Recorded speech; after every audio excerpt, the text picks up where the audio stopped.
ഈ ഒക്ടോബർ 26-ാം തീയതി ഈ 2 ദിവസം മുമ്പേ എൻ്റെ ബർത്ത്ഡേ ആയിരുന്നു. ബർത്ത്ഡേ മാത്രമല്ല എൻ്റെ പിറന്നാളും ഒന്ന് തന്നെയായിരുന്നു. അങ്ങനെ രണ്ടും കൂടെ ഒന്നിച്ച് വന്ന ഒരു ദിവസമായിരുന്നു അത്. അങ്ങനെ രാവിലെ എണീറ്റ് കുളിച്ച് അമ്പലത്തിൽ പോയി തിരിച്ചു വന്നപ്പോൾ അമ്മുണ്ണി എനിക്കൊരു ബർത്ത്ഡേ കാർഡൊക്കെ ഉണ്ടാക്കി തന്നു. അത് കഴിഞ്ഞ് പിള്ളേരോട് ചോദിച്ചപ്പോൾ അവർ പറഞ്ഞു ഒന്നുമില്ലയെന്ന്. അപ്പോൾ എൻ്റെ സങ്കടം കണ്ടപ്പോൾ എൻ്റെ ലച്ചുമോൾ എനിക്കൊരു മുത്തമൊക്കെ തന്നു. രാവിലെ തന്നെ ഏട്ടൻ വിഷ് ചെയ്തിട്ടൊക്കെ ഉണ്ടായിട്ടോ. ഏട്ടൻ്റെ വിഷയായിരുന്നു എനിക്ക് ആദ്യം കിട്ടിയത്. അങ്ങനെ അടുക്കളപ്പണിയൊക്കെ കഴിഞ്ഞ് ഊണൊക്കെ കഴിച്ച് ഞങ്ങൾ വൈകുന്നേരം പള്ളിയിൽ പോയി. പള്ളിയിൽ വെച്ച് ലച്ചു അച്ഛനോട് പറഞ്ഞു എടാ എന്നല്ല സോറി, അച്ഛൻ കേക്ക് വാങ്ങാൻ നമുക്ക് ടി പോയി മുറിക്കാമെന്ന്. പക്ഷേ അതെല്ലാം ഞാൻ കണ്ടുപിടിച്ചു, ചീറ്റിപ്പോയി, കുളമായി. അങ്ങനെ ഞങ്ങൾ തിരിച്ച് വീട്ടിൽ വന്ന് കേക്കൊക്കെ മുറിച്ചു. മൂത്തവർ, അതായത് മുത്തുമാവൻ കുറച്ച് മിഠായിയൊക്കെ വാങ്ങിച്ചു വെച്ചിട്ടുണ്ടായി, അതൊക്കെ എനിക്ക് തന്നു.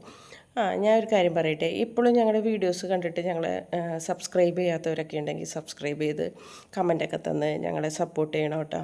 അപ്പോൾ എല്ലാവർക്കും നല്ലത് വരട്ടെ. അടുത്തൊരു വീഡിയോയുമായി ഇനിയും വരാം. Tata bye bye, see U.